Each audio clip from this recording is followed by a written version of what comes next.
Wow. This is a one-take, one-shot review unless I cough up a lung. Well, then I'll probably edit it and take a glass of water and then keep going because I need to speak on Evolution 2. Wow. That sums it up, and maybe the word perfect. This was a near perfect, spoiler alert, 1, 2, 3, 4, 5, 6, 7, 8, 9, 10 chops out of 10. This was an amazing PLE. They were set up to fail, and they would not give in. They would not allow that to happen. They were going to put on banger after banger after banger after banger after banger after banger after banger, one way or another. Whether or not this was sandwiched in between 8,000 hours of wrestling, the women showed up tonight. This was as close to perfect of a PLE as you can get. In my mind, I see it as absolutely perfect. There are winners and there are losers, but everyone seemed to elevate in the process. Holy cow, this was so good. This was so good. I am not even joking. I'm not chasing a hug. I'm not doing any of that. I am telling you straight up, this PLE, it could have been night one of SummerSlam, and I would have been like, wow. Like from beginning to end, even though it had a crappy build. I'm telling you, the build to this PLE, I stand by, it was borderline disrespectful. But I'm going to tell you that this PLE itself was a masterpiece, a showcase of wrestling, let alone female wrestling, because wow, this, I just cannot believe it. Better than Evolution number 1. Totally better than Evolution number 1. And I'll say this, probably the best PLE of the year. I cannot think of one. Definitely better than WrestleMania. I'll tell you that. Elimination Chamber was good, and Backlash was really good. And I actually liked, I think, what was it? King of the Ring, that was pretty decent too. But this PLE was just amazing. We open up with Becky.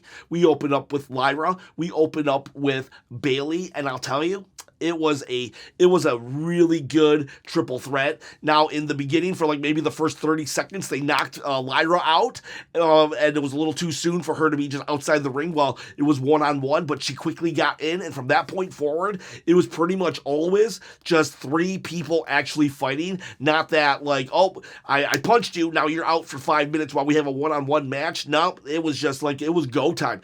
It was go time. I'm not going to go, move by move here. I'm just going to kind of give you an overall feel of everything that, of the matches itself.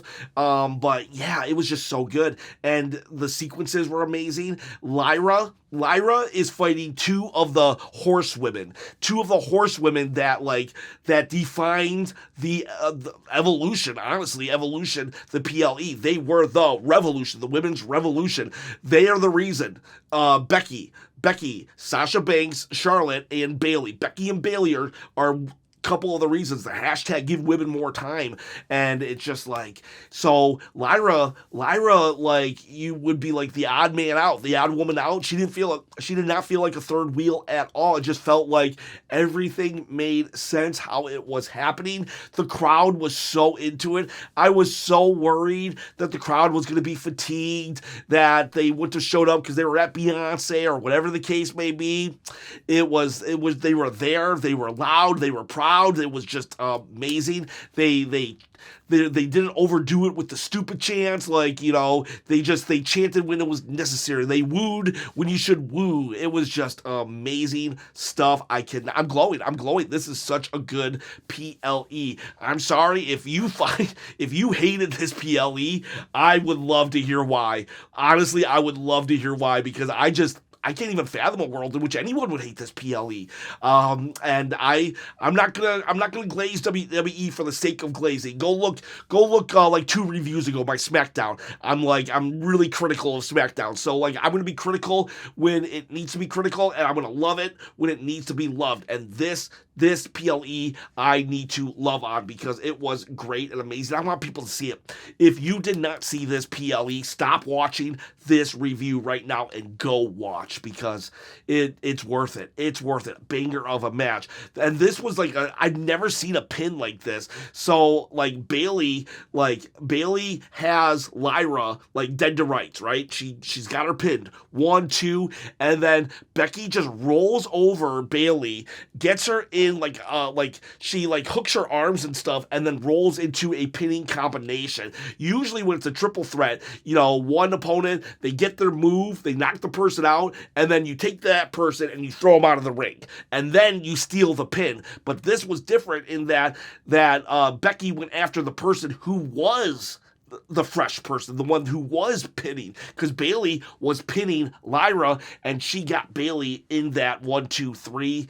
Great move. Now, there's a chance, I'm sorry, it could have been the other way around, but I think it was Bayley who took the pin. But either way, it doesn't matter. Whoever took the pin, and it just looked awesome. And Becky Hogan, no way, no how.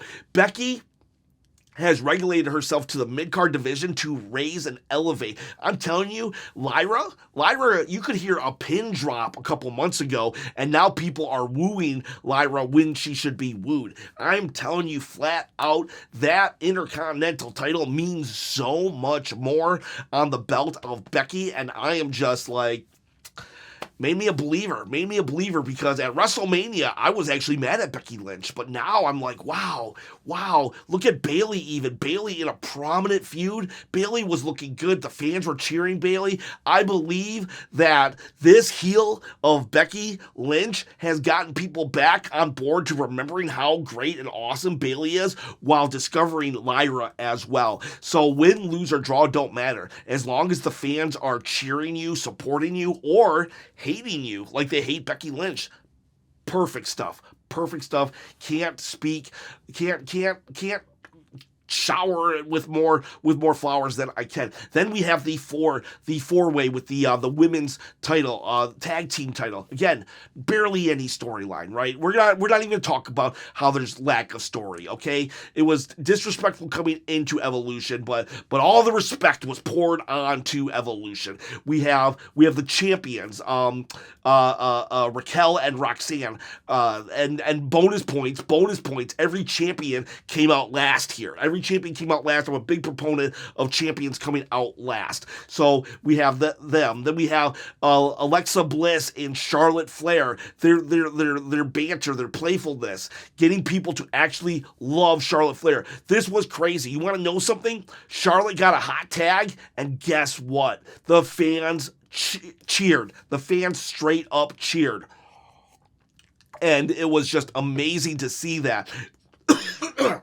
Just a small tweak of her character, and now people are cheering. Yes, thank you, Alexa Bliss. It has a lot to do with Alexa Bliss, but it's also just, I don't know, just a little course correction. Charlotte Flair hasn't had to change that much, but just a little course correction of not just being so hyper-focused on the main event scene and having, like, real human interactions with another human, because we've only seen her have interactions with belts.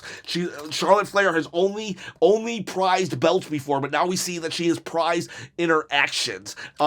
Quick plug here, if you want to win this belt, I'm going to give it away at 20,000 subscribers. All you got to do is comment, subscribe to the channel, hit that bell, ding, ding, ding, notification. Trying to quit the day job. Help me out if you want to see more content. I produce wrestling videos literally every day while having a 50 to 60 hour a week job, so help me out, please. Like, subscribe. All right, sorry, I put the belt down. I put it down all nice. I forgot I was doing a one-take, one-shot. That $1 million belt's a little, rickety because it's metal. Anyway, so we're back to just no cuts. Charlotte, Alexa Bliss. There's a moment in the match where Charlotte saves Alexa Bliss, and it's very, best friend, like high school best friend or like sisterly love going on right here, and I'm really enjoying that. Sol Ruca and Zaria. Zaria is a powerhouse. She's a real powerhouse, and Sol Ruca, she kind of gives me Matt Riddle vibes, not because of her personality. I haven't really seen her personality that much to compare it, but kind of like her moveset, that California vibe, that just yeah, let's do this, and it was cool. It was cool. She performed a soul snatcher, a stole on Charlotte Flair, and Charlotte's selling her butt off. She really is selling her butt off. She's giving a lot. I don't want to hear people just I guess I'm tired of this narrative of these just wrestlers are just they suck. They're Hogan. They're this. They're that because they're selling. They're selling. They're putting people over. And then we had the Kabuki Warriors. Kabuki Warriors, they were awesome and amazing. They did a lot of cool double teams and stuff like that. Kairi Sane, I believe she saved Alexa Bliss. There was a spot where Raquel Rodriguez threw Alexa Bliss over the ropes, and I think Kairi saved Alexa Bliss's head from hitting the ground. I just want to showcase that because, two people that she recently fought against, she injured, but I really do think that she saved Alexa Bliss from at least a headache at the very least, if not worse. And Raquel Rodriguez continuously showing up. Last year, I am not joking, in December, I remember in December, I was like, Raquel Rodriguez sucks. But now she's a ringleader. She's leading the charge. Her time with Liv Morgan has done so much wonders for Raquel Rodriguez. I can see the confidence in her now. She's like big mommy cool. I hope she steals every move from Diesel and just because she is great. She is great. She definitely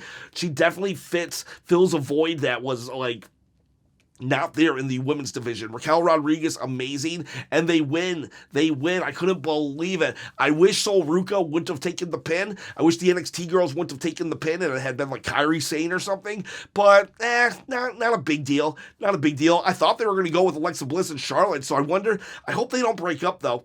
I hope that maybe they become the tag team challengers or something for SummerSlam because their pairing together is really good. I like it, and I'm okay with Judgment Day winning even because it furthers their storyline. Just good stuff. I apologize, also. I'm speaking a little low today because my voice, it's pretty much gone. A lot of streaming, a lot of illness, a lot of this. And then, I got to talk to my employees all the time, but yeah, so just good stuff all around. Judgment Day win. I don't mind if my person doesn't win as long as it makes sense. And to be quite honest, everybody here kind of made sense. You could have given it to NXT because the NXT division is so stacked. They could have taken the titles there on Tuesday. The Kabuki Warriors, Asuka just returned. They're an established tag team. Alexa Bliss, Charlotte Flair, they make sense because they're that oddball pairing that is getting over with the crowd.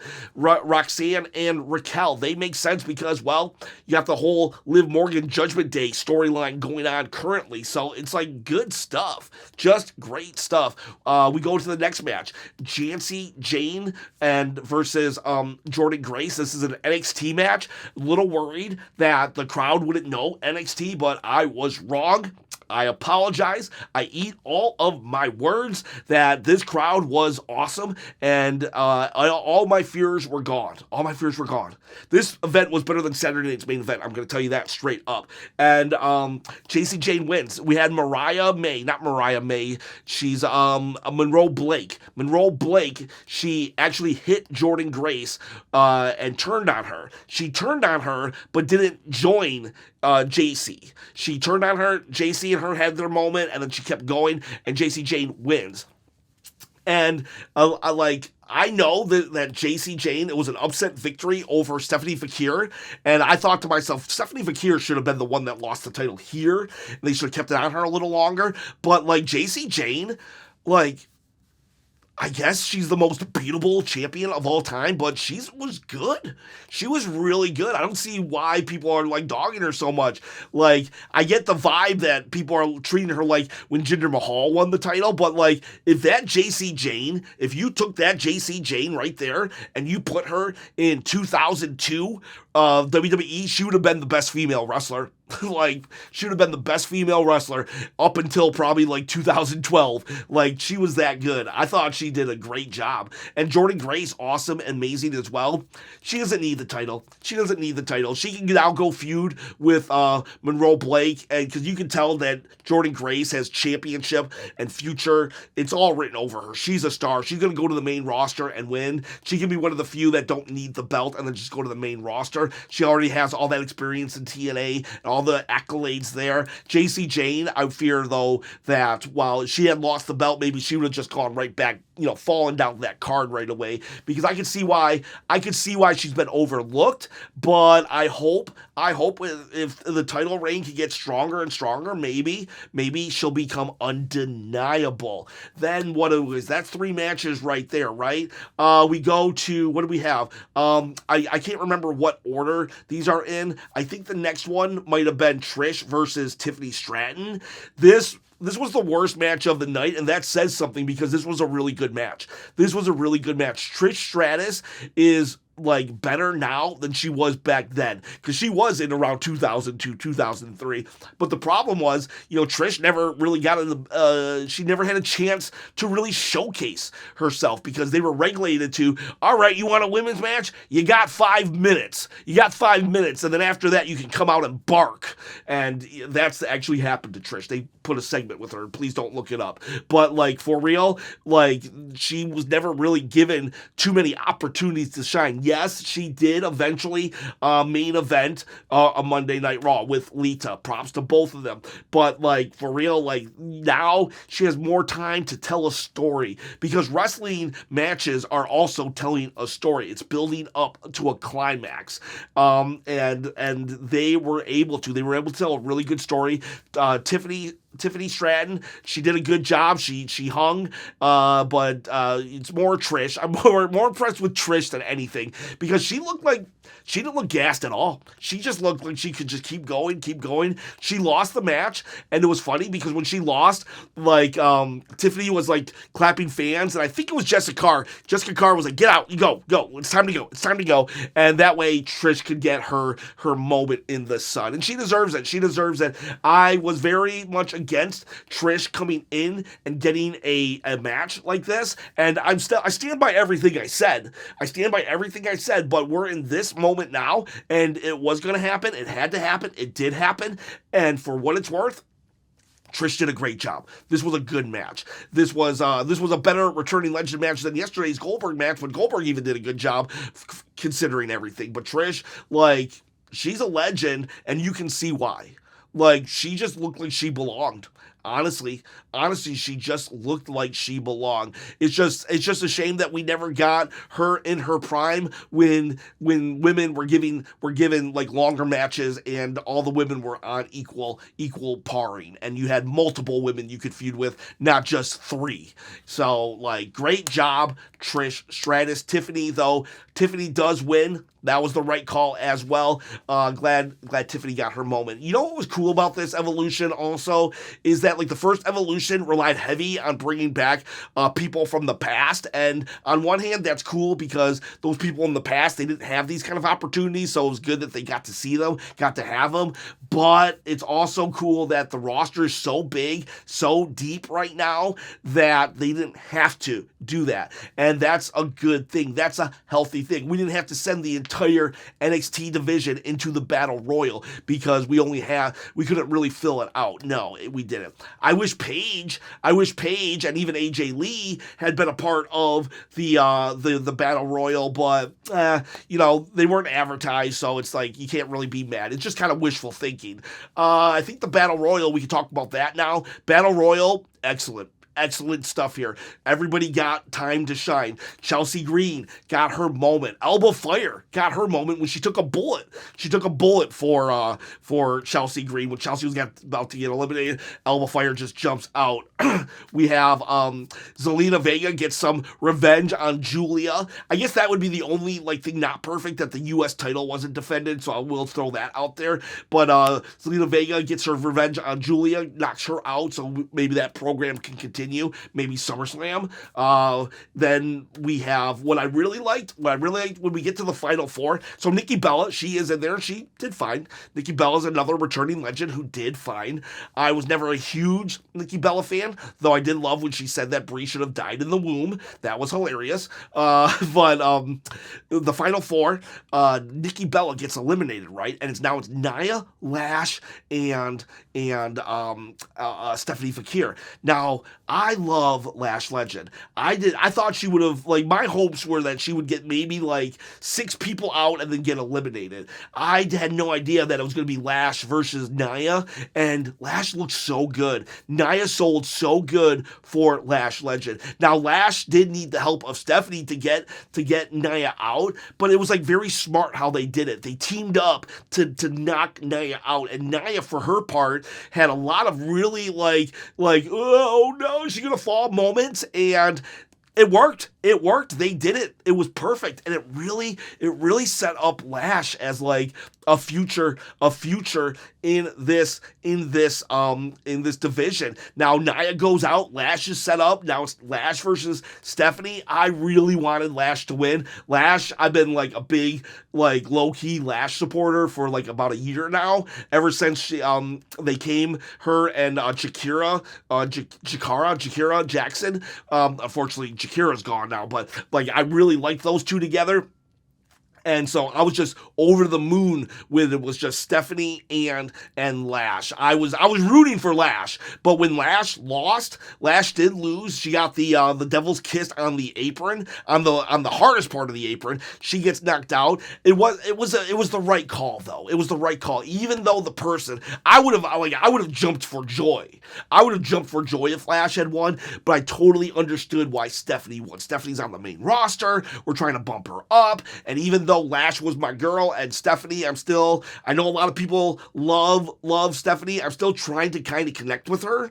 I do like her, but I'm not like fully like, I'm not like connected with her like a lot of other people, but that's okay. We all go at our own pace. But Lash Legend, like I really wanted her to win, but I understood why she lost. And then Stephanie McMahon gives Stephanie Fakir an interview, and it was really cool though, because Stephanie Fakir was like, English is not my first language, and you're all thinking that the next thing she's gonna say is Spanish is, but no, she says, English is not my first language, wrestling is, and that I loved. I love that. That sentence right there made me understand why people love Stephanie a little more. I'm getting there. Bear with me while I totally fall in love with Stephanie. I just haven't yet, but I can see how good she is.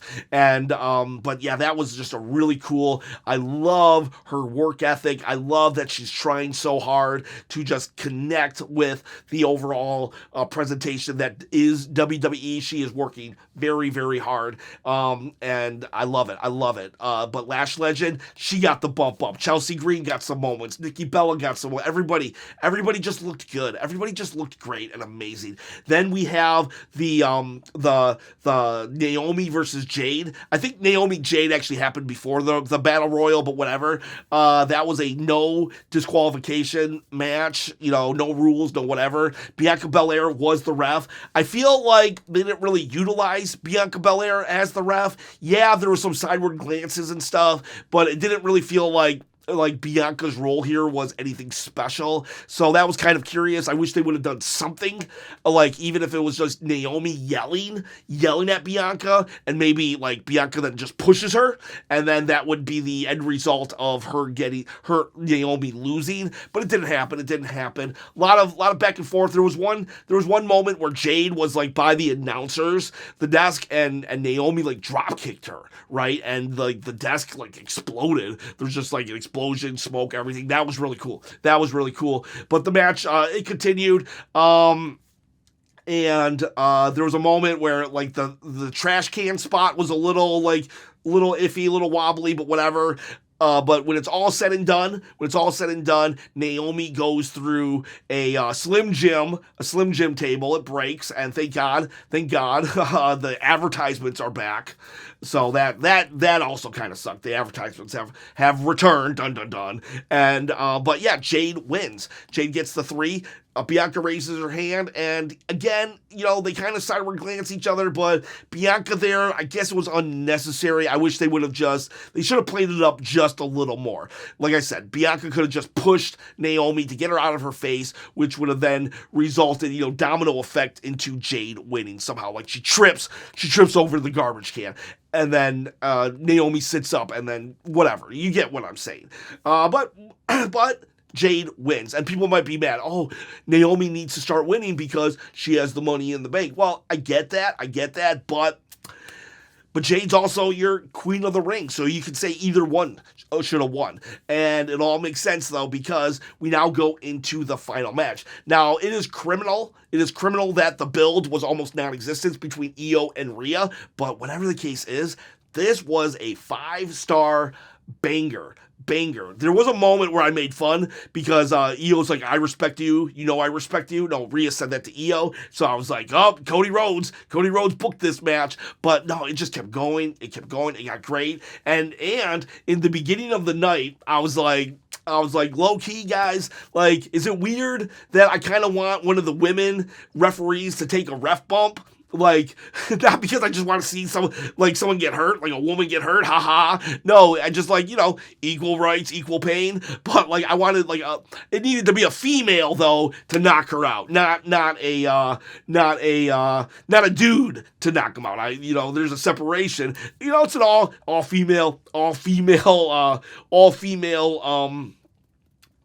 female crew, so why not have a female wrestler knock out one of the referees, a female referee? And it happened.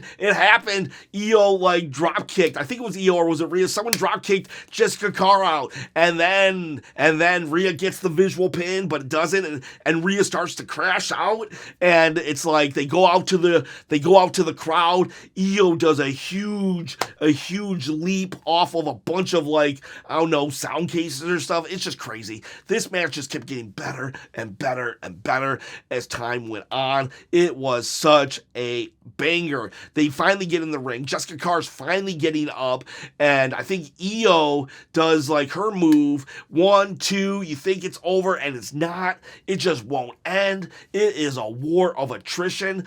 For real. They hit each other with everything. This match right here, match of the night, match of the month, match of the year. It was like Triple H was like, oh, AEW did a really good job. Let me show up to work tonight. And he just wrote a beautiful PLE. And so Io, Rhea, who's going to take it? They're both down, basically, just worn out. They can't go any further, but someone's got to win. Who's it going to be? Naomi's music hits. She cashes in. She runs down with the ref, and boom, hits Io with the briefcase, and I forget who she pinned. I think she pinned Io. She does the split-legged moonsault before I think she threw out Rhea, or vice versa. She hits the split-legged moonsault, and Io wins. Or not Io wins, Naomi wins. Naomi looks strong because, well, she's now the champion. Io got cashed in on, so how can you fault her for getting cashed in on? Rhea didn't lose either. It was a triple threat, or they both got cashed in on. The surprise of that, they were both down and out. It was just so smart of Naomi to do it, and it was just brilliant. This was just an all-time PLE. I'm not joking. It's not because they're women and I'm trying to be woke. I'm telling you, this was just a good, solid wrestling PLE. This could be night one of SummerSlam, and I would have walked away happy. I am so over the moon with this. Over the moon. I'm over Mars. Pluto, planet, comet, I don't care what it is. I'm over Pluto with this PLE. Near perfect, 10 out of 10 chops. All right, one more edit because my battery died. I was trying to talk fast, but I couldn't do it. But, oh man, I cannot believe this. Naomi, I know you're never going to see this, but for real, I am so proud of you. I don't care if you never see this. I'm saying this for myself. I am so proud of you. You were a dancing dinosaur. That was your gimmick once upon a time, and look at you right now. You are the champion in a roster full of Rhea Ripley's, Becky Lynch's, Charlotte Flair's, Alexa Bliss's, Nia Jax, Tiffany Stratton's, like all those people exist, and you're the champion right now, Naomi. You deserve this. You deserve this so much, and I'm so proud of you. I loved this PLE, boys and girls. Do yourself a favor. Go and watch it right this second. Like, it is so freaking good. If this is how, like, oh my gosh, it was just so good. So proud of Naomi. Picture perfect. Surprises, twist, the right winners, the right losers. And then just that ending, a heist. They repeated it. Can't believe it. Didn't see it coming. Triple H, I was hard on you about Jelly Roll. Still don't like that, but I got to give you your props for Evolution. You showed up tonight. You showed up, and so did all of the women. Boys, girls, go watch Evolution 2. Go leave a hot take for tomorrow's video, and I'll see you tomorrow for Monday Night Raw. Perfect. 10 out of 10. 10 out of 10 PLE. Have a good night.